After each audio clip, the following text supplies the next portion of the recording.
चहा. अरे किती एफर्ट्स घेशील माझ्यासाठी? एक कटिंग चहा आणण्यात कसला आला एफर्ट? अरे राज, मी फक्त चहाबद्दल नाही बोलत आहे. तू जे माझ्यासाठी ओव्हरऑल सगळे एफर्ट्स घेतोयस त्याबद्दल बोलतेय. दिसतायत तर तुला माझे एफर्ट्स. ऑब्विसली दिसतायत म्हणूनच तर बोलतेय. अगं मग हो ना इम्प्रेस. राज थांबव हे. तुला आधी पण सांगितलंय हे चुकीचं आहे. अगं त्यात चुकीचं काय? मला तू आवडतेस आणि तेच मी तुझ्यापर्यंत कन्वे करतोय.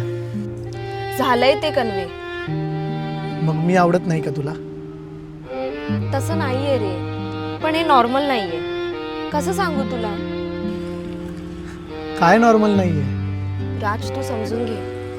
तू बॅचलर आहेस, चांगल्या कामाला आहेस. तुला कोणतीही मुलगी हो म्हणे.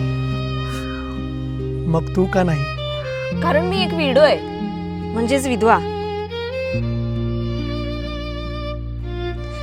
आणि तुझं तर लग्नही झालेलं नाहीये. सो तू तर अशी बोलतेस जसं तुला एखादा असाध्य रोग जडलाय. अरे कसं सांगू तुला? हे नॉर्मल नाहीये. कारण माझा जेव्हा नवरा गेला तेव्हा मला असं वाटलं सगळं संपलंय. मी आयुष्यात पुढे जाण्याचा प्रयत्न करत होते, पण प्रत्येकाची माझ्याकडे बघण्याची नजर आणि माझ्याशी असलेलं वागणं मला वारंवार जाणीव करून देत होतं की मी नॉर्मल नाहीये. म्हणजे? चल सांगते.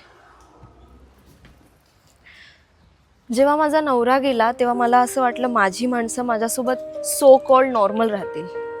पण मला हे माहीत नव्हतं की विधवा या शब्दाचं वजन इतकं जड असेल.